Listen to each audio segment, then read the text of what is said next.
There's been a whole lot of allegations lately. A lot of people have been talking, saying things, but I'm here to come clean and address all the allegations of the alleged retro game news. Anbernic has officially unveiled the RG Slide, a PSP-Go type device that slides out to reveal a controller with twin analog sticks. This is not a drill, folks, and this is not an MCON controller. Anbernic has released a visual feast for the RG Slide. In last week's episode, we talked about a leak of the RG Slide's box, and the handheld wasn't confirmed when we covered that. Now it's not only confirmed, but we also have not one, but two trailers. One is kind of a teaser, but the second one just dropped this morning. It's an 82-second trailer showcasing some different elements of the device, including the control layout, the very unique 4.7-inch screen, some gameplay, and the two colorways that the RG Slide comes in, black and white. And on a side note, the white looks very clean, and it has the colored text buttons too. Now, we don't know everything about the device just yet, but what we do know is it has a 4.7-inch, 120Hz in-cell IPS display at a resolution of 1280 by 960, giving us a 4:3 aspect ratio. Now, this sliding display is the star of the show. At 4.7 inches diagonally, it's actually 0.1 inches taller than the RG556 and the RG557 display. So it'll be pretty huge with 4:3 systems like PS2, Gamecube, N64, Dreamcast, Wii, etc. And some people mentioned being a little disappointed that it's not a 16:9 widescreen display like the original PSP-Go. But a Reddit comment pointed out that doing that would be similar to putting your phone in an MCON controller. And you know Anbernic is always keeping the carrot on the stick, just right out of arm's reach in terms of the perfect handheld with all the perfect specs. So they always got to throw one curveball in there. But I actually think that the 4:3 panel makes this very unique and even more exciting, given that this is a pretty compact device and actually plays 4:3 consoles bigger than a 5.5-inch display like the RG556 and 557. Now, the screen on here is an LTPS display, so it allows for faster refresh rates beyond our usual 60 Hz or 60 FPS. And this includes 90 Hz and 120 Hz, which is 120 frames per second. And this will make lighter weight systems and low-end Android games look and play incredibly smooth, and they'll actually feel more responsive too. I think a lot of people underestimate the difference between 60 Hz and 120 Hz.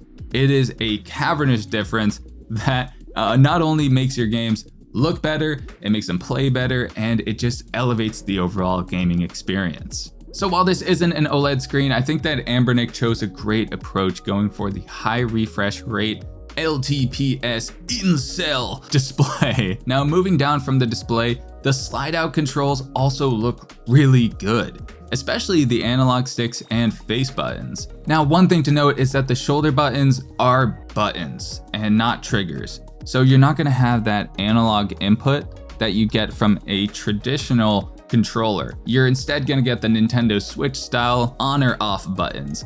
And this is kind of in line with the PSP-Go type design. So the outer bumpers are slim and wrap around the shell, while the L2 and R2 buttons are raised up and a little bit shorter. Those L1 and R1 bumpers on the outsides look really comfortable.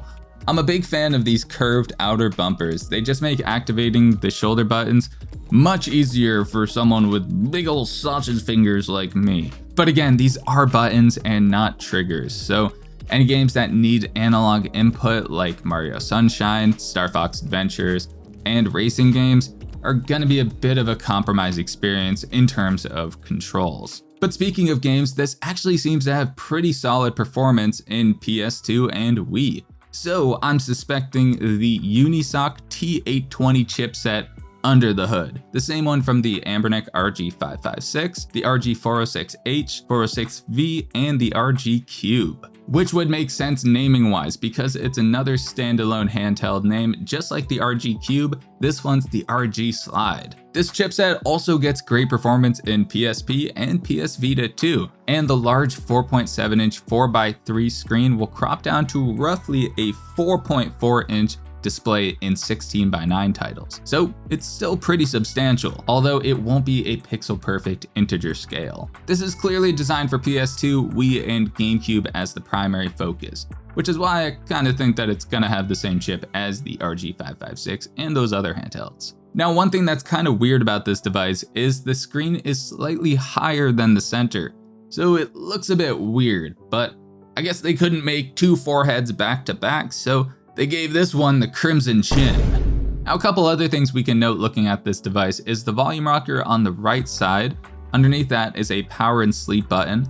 On the bottom, we have a 3.5mm headphone jack. Booyah, no USB-C, only audio, thank you. On the other side of the bottom is a USB-C jack and what looks to be like a microphone. The face buttons have the classic Anbernic Nintendo layout with A on the right, X on the top. Those twin analog sticks actually look very good. They might be a little on the smaller side, but that's kind of what you get with a portable device like this. They have a big well, so hopefully they have a large range of movement. You can get an idea for how they move from the gameplay. Unfortunately, they don't have RGB light rings around them, so if you're an RGB head, you're not gonna get that on this one. And the gameplay section didn't show any D-pad movement, so we don't really know how that D-pad moves. Between the analog sticks, we can see the usual start and select buttons, and then on the outsides next to the speakers, we can see the Android system buttons. And if you're curious about how a PSP-Go screen compares to the RG Slide, a Redditor Forever Waltz created a side-by-side image showing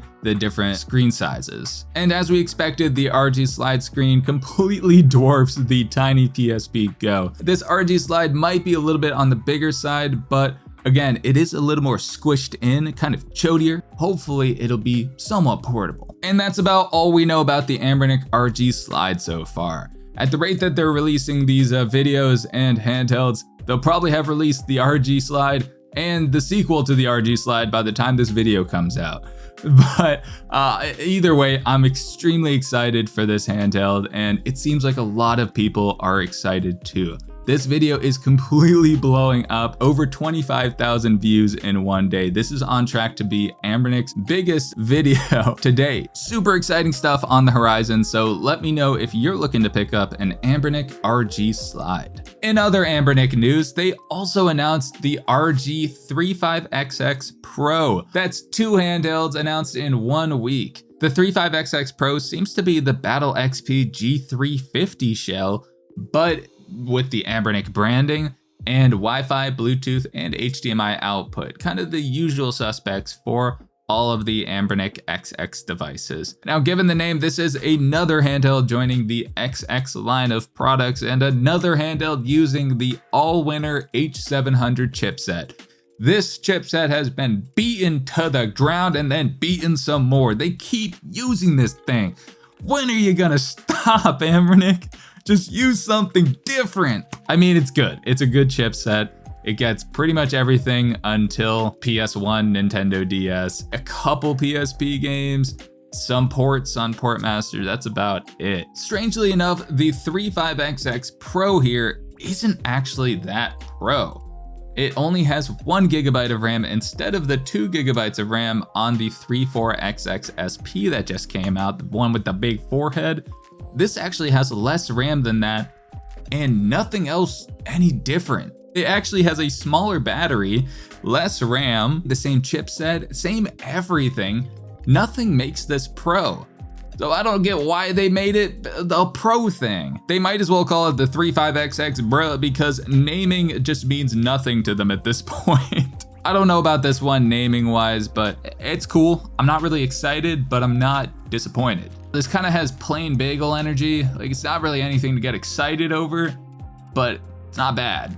It's just there. And in breaking news, the RG35XX Pro's release date and price have been announced. Pre-orders for the non-awaited handheld will start on June 10th, with a retail price of $49.99. And per usual, for the first 72 hours only, you can save a whopping $5, bringing it to a grand total of $44.99 before shipping and or tariffs. So after all that, probably like $60 give or take. I also noticed that over on the Retro Handhelds live stream on Monday, by the way, tune into their podcast in early July, wink wink nudge nudge, they were comparing the 35XX to the Battle XP G350. I'm gonna be honest, it's a carbon copy, my guy. They literally just copy pasted it. It's the same exact shell, same sticks, same buttons. The screen has less of a bezel, so I guess that kind of makes it Pro. But like we already talked about, there's no reason that this should be called Pro, especially when it has half the RAM of their 34XX SP. But given that it is a more modest loadout of specs and a more modest price, there's still no reason to be called Pro. You're Junior, 35XX Novice. Whatever it is, I wouldn't call it Pro. Now, before we saw the specs of this thing, I was so hopeful that this would be a new chipset. They mentioned they were starting to use a new chipset months ago. It was gonna be between the Miyu Flip and the RG405M performance-wise, which is pretty much what we need. We need something that's at that $100 price point that can run N64 and PSP totally fine, maybe a couple GameCube and PS2 games. Now, this is the 4th Anbernic handheld that they're releasing this year, and they mentioned a while ago that they had 10 planned for 2025, which means we got 6 to go. Now, going back to the whole speculation angle, I think that they might be using that new chipset on the next ones. I really hope they stop using that H700. This chipset is old and dusty, man. But anyways, if they do start using that newfangled chipset, I think that they're gonna use it to refresh some older designs. And diving a little bit deeper into the speculation train and putting our tinfoil hats on for a second, Anbernic just released the 34XX SP. That one also had the old all-winner H700 chipset, 3.4-inch display, at a 3:2 aspect ratio, and analog sticks because they gotta take a shot at Miyu. So what if they purposefully didn't put a 4:3 screen in there because they're planning on refreshing the 35XX SP with the 4:3-inch display and the new chipset, and they're gonna call it the 35XX SP Pro or something. And we could assume they'd probably throw those analog sticks in there as well. So it would essentially be a slightly beefier, more powerful Miyu Flip, which would really just bury that device because there would be no reason to use the Miyu Flip at that point. And with those specs, it would make it the perfect portable N64 emulator. And if they could nail the performance, then they could also release it in the N64 colorways, like gray with the rainbow colored buttons, atomic purple, jungle green, and ice blue. I'm reaching a little bit with that last point, but I think we all know that Anbernic is cooking up something.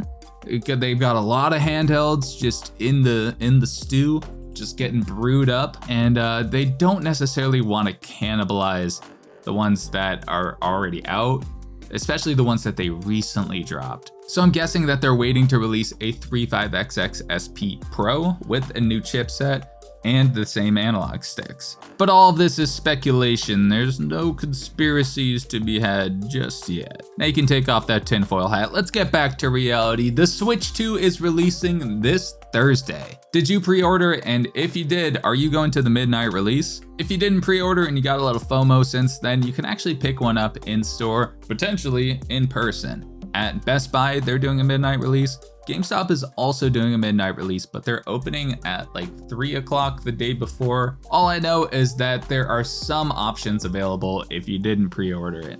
I ended up getting a pre-order in at GameStop, so I'm probably gonna end up going to that midnight release. If you wanna know my thoughts about the Switch 2, you can find a video in the top corner there. I talk about it in depth. I'm probably gonna pick up the Switch 2, play it for a few days, and then get back to my massive backlog of handhelds that I gotta review.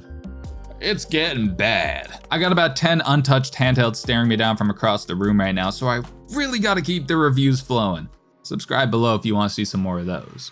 A Redditor made a 3D mock-up of a spinning handheld. Last week was all about clamshells, and this week is about the Spinshell. Look at this bad boy.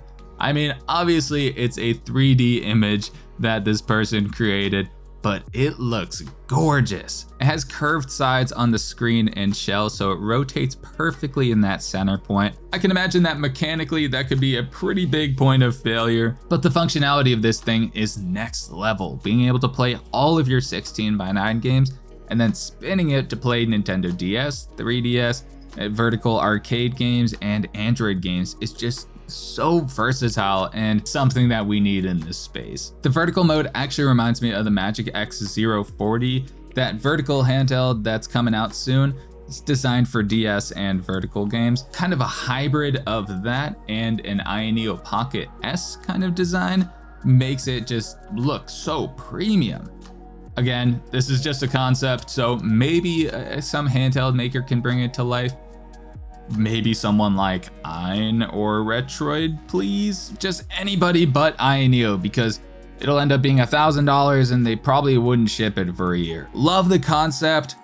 Somebody go ahead and make this one, please. Over in emulation news, an Adreno drivers downloader has been released. That's right, the AdrendoTools drivers downloader lets you download drivers for Adreno tools from your favorite repositories for Adreno GPUs. This is just an app for Android that streamlines downloading those Mesa Turnip drivers and all the different Adreno drivers that can help us optimize our emulation performance a little better and get some more performance out of those various emulators. Those custom drivers are kind of the secret ingredient that unlocks all that extra performance in terms of higher FPS, more consistent frames, and smoother gameplay across the board. More specifically when it comes to higher end emulation like Switch, Windows, Vita, etc. It doesn't work with every emulator, but it works with kind of the higher end consoles. You can download the latest Adreno drivers downloader from their GitHub. By default, it seems like it just shows Qualcomm drivers.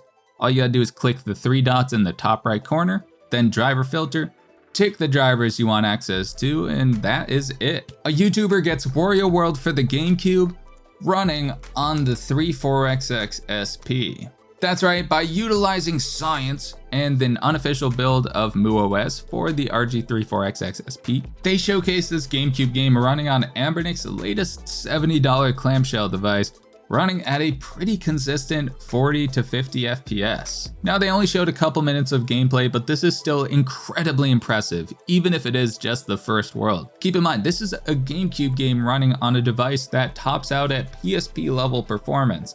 And that's not every PSP game too. If you're interested in trying it out for yourself, go check out S1EP's video, and there's a download link to the files in their description below. Over in game news, Pokémon Odyssey is releasing on June 13th. Pokémon Odyssey is a fire red ROM hack that's a dungeon crawler with a story-driven focus. It takes inspiration from Made in Abyss and Etrian Odyssey, which is crazy because I was actually just playing Etrian Odyssey for the first time on my SP here.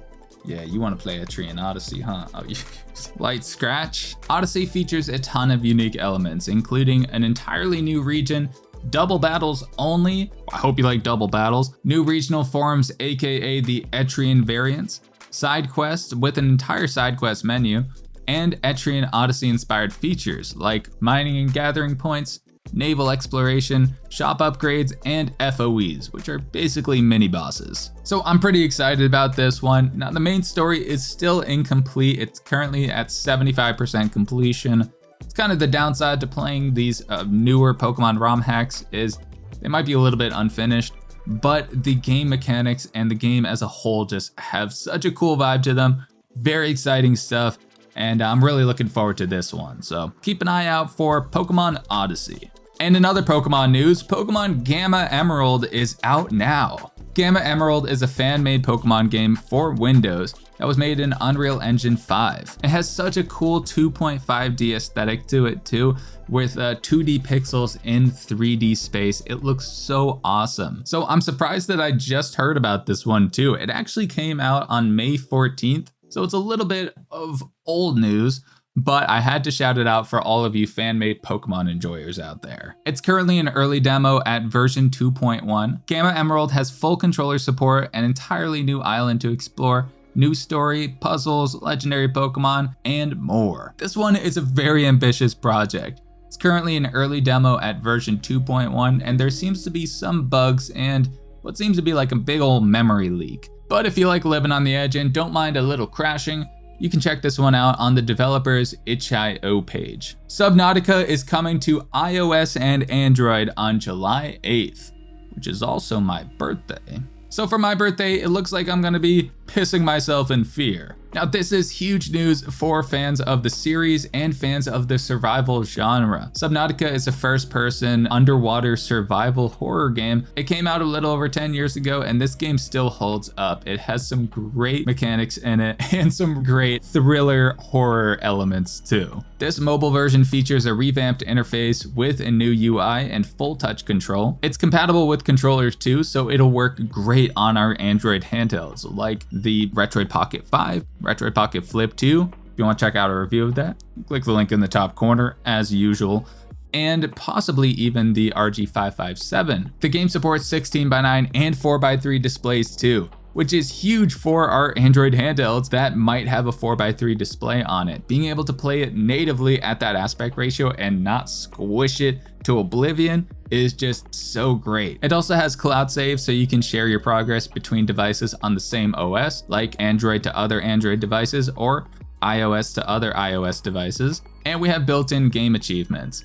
Now, this version of Subnautica looks like a more optimized version of the Switch port, running between 30 to 60 FPS, but it seems like it might be kind of capped at 30. Overall, it's still very cool for a mobile survival game, and honestly, they priced it so well too. $8.99 for the pre-order or $9.99 after release. Great price, great game. I love survival games. I'm a big survival head. Subnautica, Green Hell, The Forest, you name it, I played it. I am very excited for this one. Go ahead and pre-order if you want to save $1 whole on Subnautica Mobile. Over in port news, Minecraft Java is on Portmaster. That's right, another day, another system that can run Minecraft. So now we have it running on Portmaster devices like the RG34XX SP. And I actually tried it out and it runs. It's not great, I'm not gonna lie. But just seeing that the native Java edition can run on a handheld like this is pretty promising. It just needs a bit more optimization and overall TLC, but it was playable. I'll give it that. This one probably needs something a little more powerful than an Anbernic XX device. So maybe if Anbernic stops playing around and releases that newfangled chipset that we've been waiting on, could be the perfect match. But I guess I just have my head up in the clouds because Anbernic has shown no sign of releasing a new chipset anytime soon, and I'm just looking like a big old dummy playing Minecraft Java at 20 frames per second. Not ideal.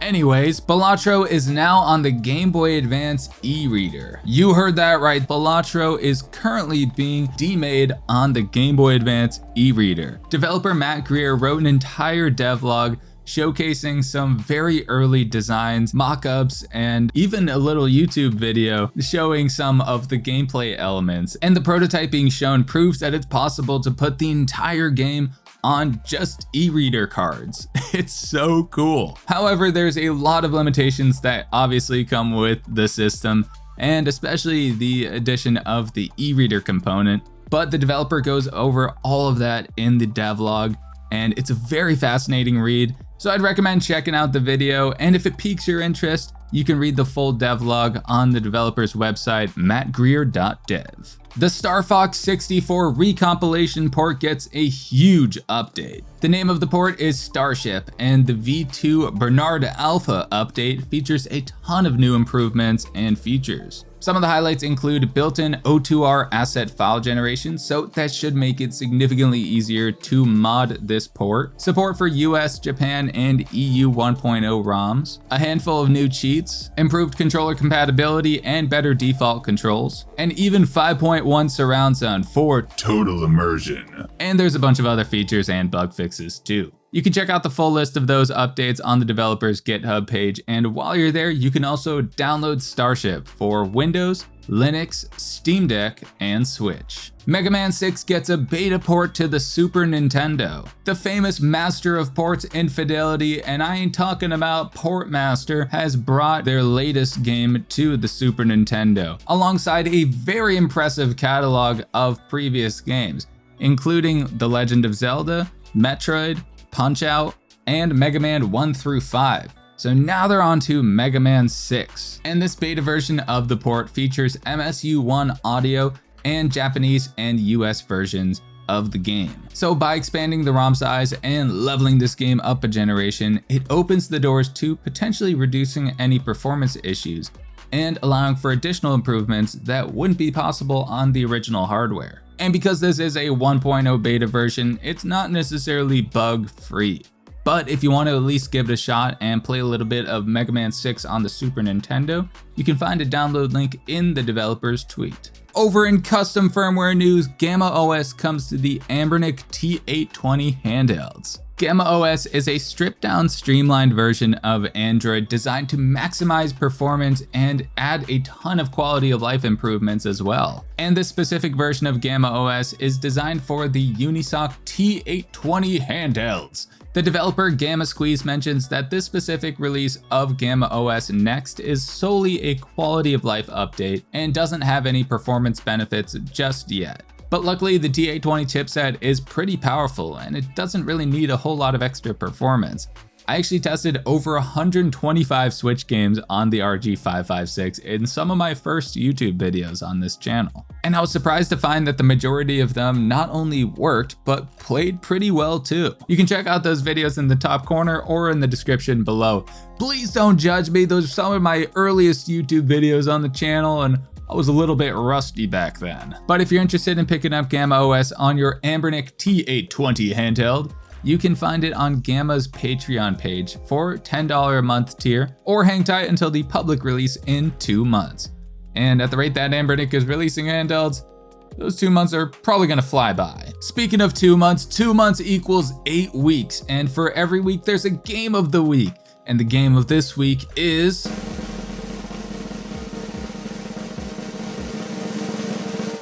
Castlevania Dawn of Sorrow. The classic Nintendo DS Castlevania game is our game of the week. More specifically, the ROM hack Dawn of Sorrow Definitive Edition Plus. I've been playing a ton of it on my GKD Pixel 2 here, and this game is a perfect companion for a little pocket handheld like that. Now, it's not a complete overhaul of the original Dawn of Sorrow, so if you don't feel like getting into the whole ROM hacking thing, even though it is super easy to do, all you do is just combine 2 files. If you don't want to do that and you just want to play the original Dawn of Sorrow, you can do that too. Dawn of Sorrow is a direct sequel to the Game Boy Advance entry Aria of Sorrow, which is just as good as this one, if not maybe better. I don't know. They're both excellent games. If you're a fan of Metroidvanias, I'd highly recommend giving Castlevania Dawn of Sorrow a playthrough, even if you've already played it. But make sure to get the no touchscreen mod version, which removes the whole gimmicky touchscreen side of the game. It just makes it much easier to play, especially on our retro handhelds, which don't have much of a touchscreen, you know what I mean? So go ahead and get Castlevania Dawn of Sorrow no touchscreen mod for our game of the week. And of course, it's the start of the month, so we gotta figure out a handheld of the month. And I haven't quite thought this far ahead, so if you will, for a second, focus with me. All right, let's think together. I think I got it. It's the Retroid Pocket Classic. That's right, this thing is probably one of the best handhelds you can get for $130. Or $120 if you get that cheaper model. An absolutely gorgeous display, very, very good controls, and a surprisingly powerful chipset that can play a lot of Gamecube and PS2 games. I've been blown away by this handheld, and while it's not the most portable, and I do tend to prefer my micro handhelds, this thing continues to amaze me every time that I use it. And I also just hopped onto the Retro Handhelds Discord to see what their handheld of the month is, and it also happens to be the Retroid Pocket Classic. This thing is an absolute slam dunk, so if you haven't gotten one yet and you're interested in one, I'm working on a review, so just hang tight while I finish that one up, and then you can hear my thoughts on this beautiful little handheld. And that's it for this week's retro game news. If you liked the video, go ahead and like the video. And while you're down there, let me know what your favorite upcoming handheld is. And why is it the Anbernic RG Slide? Don't forget to subscribe for more weekly retro game news, reviews, tutorials, and a whole bunch of other videos. I got a really long backlog, and I kind of just make whatever I feel like making. So go ahead and subscribe if you want more of that. But thanks for watching, and I'll see you in the next one. Later.